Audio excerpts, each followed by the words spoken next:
It's really a pleasure to be here today. As Maria did, I will try to do the same and share my presentation. Thank you. I believe we are all set, right? Just to briefly tell you, my career in hospitality industry has also lasted for the last 20 years. And from the positions of various positions in hotel management, I actually decided to set up my own onboarding and skill center in Croatia. And what do? We actually try to help Croatian hospitality companies face the newest challenges in our industry, especially in the last decade. And therefore, our topic for today will be solving staff fluctuation in Croatian hospitality industry.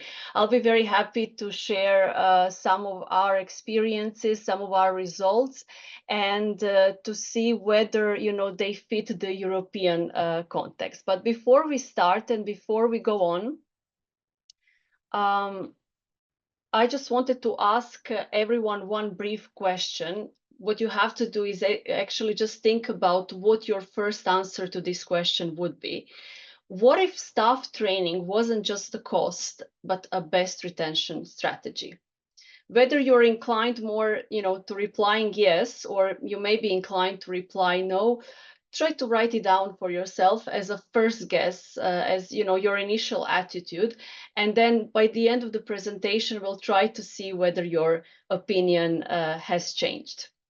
In the meantime, I'm going to give you a little bit of context to the problematic that we are going to discuss. I think that all of us in the tourism industry are aware of the staff retention crisis, which hit not only Croatia, but also Europe in general. When it comes to our country, Croatia is still quite a small economy. The recent data shows that only in 2025, over 100,000 foreign non-Croatian employees arrived to Croatia. Now, these numbers may not seem very high in comparison to certain larger economies. However, if you take into consideration that Croatia has approximately 4.5 million inhabitants, then these numbers are definitely significant. 38,000 were actually employed in hospitality industry. What are the predictions for 2030? The recent data shows that probably by that year, Croatia will be employing approximately 500,000 employees, either from the region or from distant countries.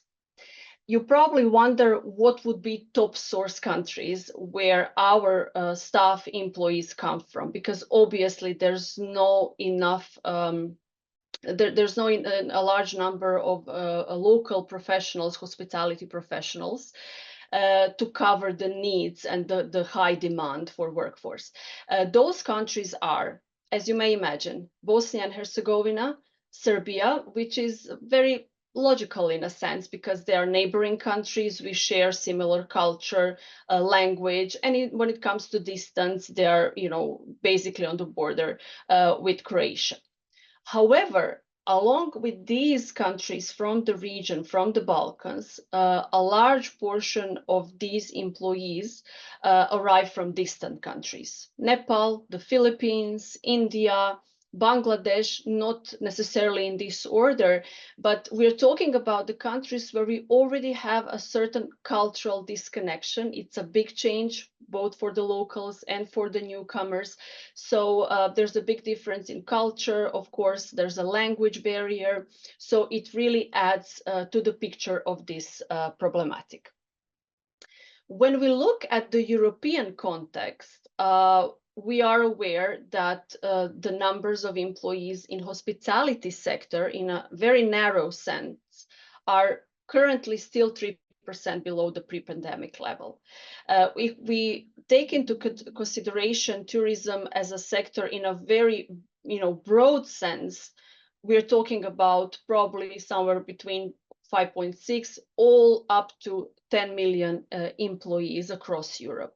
So for us, as a small economy, for Croatia, these numbers are quite significant, and the staff retention problem, the fluctuation, is quite severe, especially if you take into consideration that approximately 1/3 of the Croatian GDP is derived from tourism sector. So for small and mid-scale enterprises who actually make 90% of operators in tourism sector, it's a significant problem and a challenge that we face. And I believe that even across Europe, for SMEs who still haven't experienced this as a challenge, it's probably going to happen in the near future. So let's take the bull by the horns and see why do employees in hospitality in tourism sector actually leave? Why is the fluctuation rate so high? If we want to respond to this question, we have to bear in mind two sides of the story. On one side, we have data, experiences, and the reasoning which employees share. And on the other side, we also have to take into account what companies, especially hospitality companies, see. As you can see, both have one thing in common, and that is the seasonality. In Croatia, it's quite severe. So, our tourism season starts from, let's say, early spring. That will be March, April, and it ends somewhere end of October if we are lucky with the weather.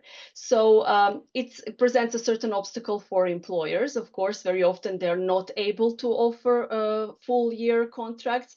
On the other hand, employees perceive it under the prism of a very poor work-life balance, which, for the majority of us tourism professionals, I think we can agree to that. They also, as employees, they perceive that they have quite low career progression opportunities. Very often they lack structured training and onboarding. And in recent years, especially with a large number of employees from distant countries, they state a certain cultural disconnection that they feel once they actually arrive to a new country and they actually get employed in hospitality industry, which again is not surprising. There's this language barrier, cultural barrier, religious barrier, which all of a sudden become important. On the other hand, companies very often report high turnover in frontline roles, which is the most risky because those employees are actually making those permanent emotional connections with our loyal clients and guests. Very low demand for hospitality industry in general. I've noticed, especially with the Gen Z and young professionals, they're not very keen on developing their careers in hospitality industry recently. Just last year, I visited one of the best vocational schools for hospitality professionals for young chefs, and you wouldn't believe that on the final year, only 10% of young chefs who are about to get their diplomas actually don't see themselves developing in that industry. And again, smaller and mid-scale companies who operate in hospitality industry very often have limited training budgets. So for them, it's even more difficult to tackle this problem. So the question that arises here is whether staff training can actually be a good retention strategy. And if it does, how does it work? And this is what I will try to show you today on an example from the Croatian hospitality industry. But before that, I would just like to remind everyone about certain aspects of professional trainings that we have to take into consideration.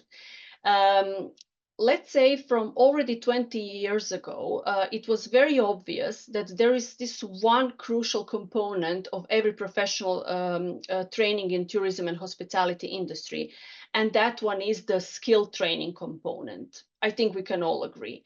The majority of trainers, training schools, educational institutions help young professionals and professionals of all other kinds in hospitality industry to develop certain skills. Those skills can obviously be hard and soft skills. When we talk about hard skills, we basically help them develop business skills related to work position. If they're chefs, if they work in the kitchens, culinary skills, housekeeping skills, digital tools, barista skills, accounting, foreign languages, depending on the source market of our guests and clients. So that's quite understandable, and it has been the same for many years. What we have started introducing, let's say in the last decade, is working on soft skills of hospitality professionals in order to get better business results. So we help them develop empathy, service mindset, conflict resolution skills, team communication skills, leadership skills, resilience, and so on.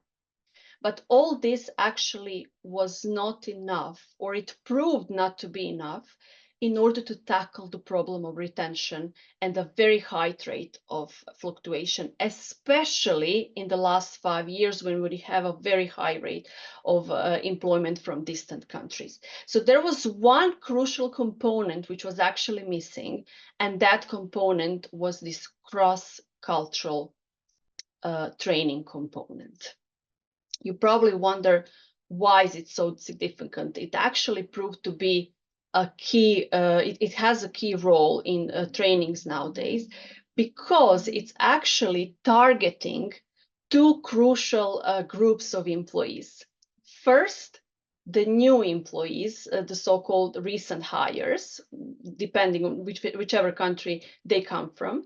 And also with those kind of cross-cultural ingredient in our trainings, we actually target experienced team members and supervisors, basically the middle management, whether it's a hotel, resort, a chain of restaurants, campsite, you name it. So by adding this cross-cultural element, which I will explain in greater detail, we were actually able to tackle the problem of retention. And now I will show you how we did it on an example of a 4-star hotel in Dalmatia, which is the south of Croatia. It's a hotel with approximately 250 accommodation units, 150 employees.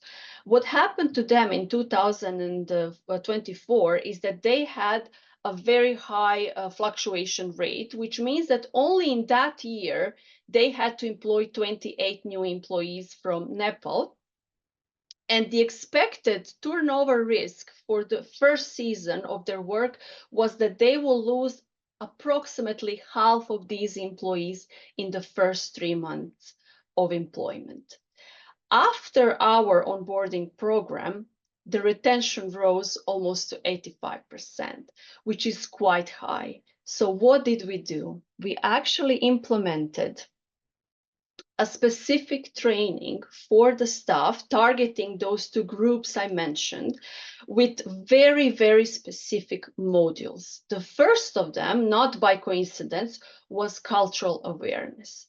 So we tried to help that team understand cultural differences. What does it mean to culturally adapt? What does it mean to recognize and accept other team members' culture? How to work around it and how to work with it. In the second module, we were actually working with permanent members of the team who have a vast career experience and business experience in hospitality, some of them even for 40 years. But this time we had to actually help them develop and teach them hospitality English, because all of a sudden they're not only communicating with their guests in English, they had to communicate with other team members in the same language, which was quite a shock and quite a change for the majority of those employees. We dealt with effective team communications. For the newcomers, especially from distant countries, we actually provided basics of Croatian language, because they're not here only to work, they're here actually to live in Croatia. So if we don't get them the sense of acceptance and understanding the language and becoming the part of the culture, we actually didn't do anything. We implemented quite a lot of role play scenarios, teaching them different digital tools to make the onboarding faster and more effective. And the most importantly, at the end, we actually introduced specific training on exceptional service mindset.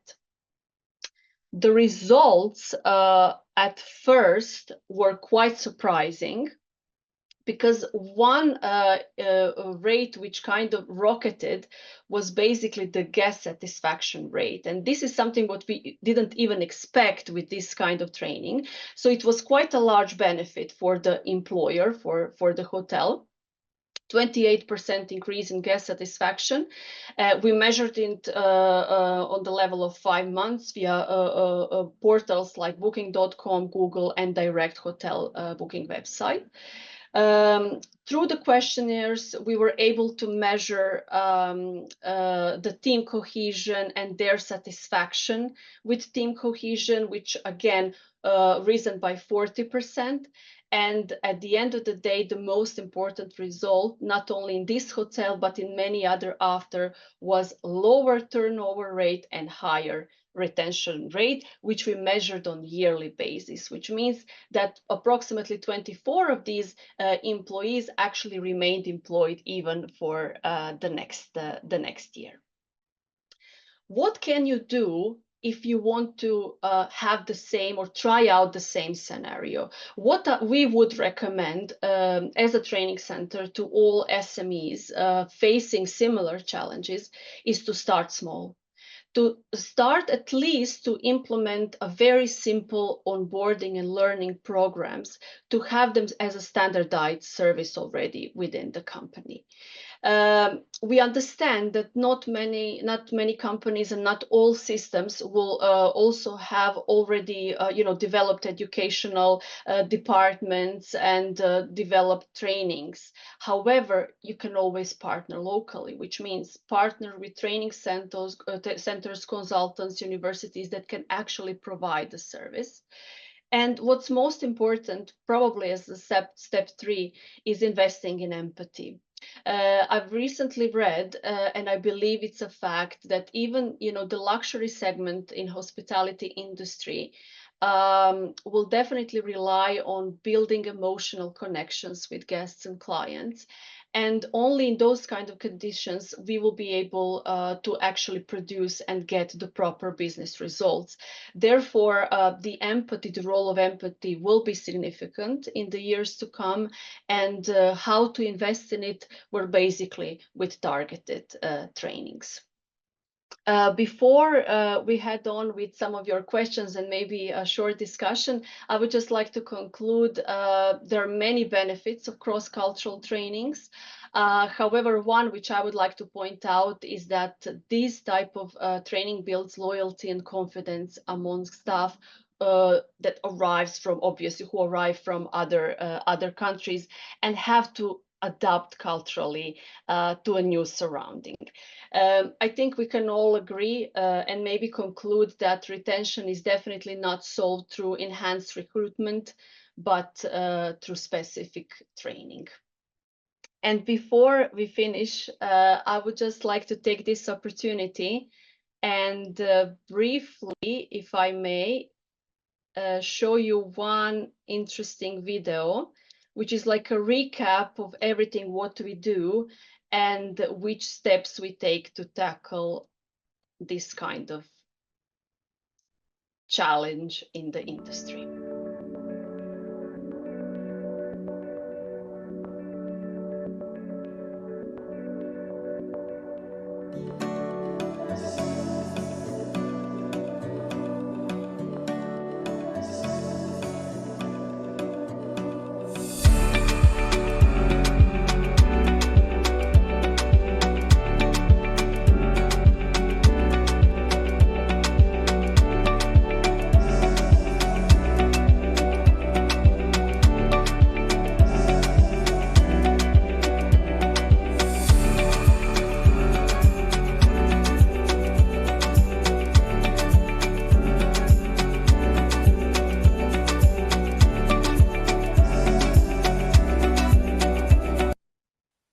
Thank you again, everyone, for your attention.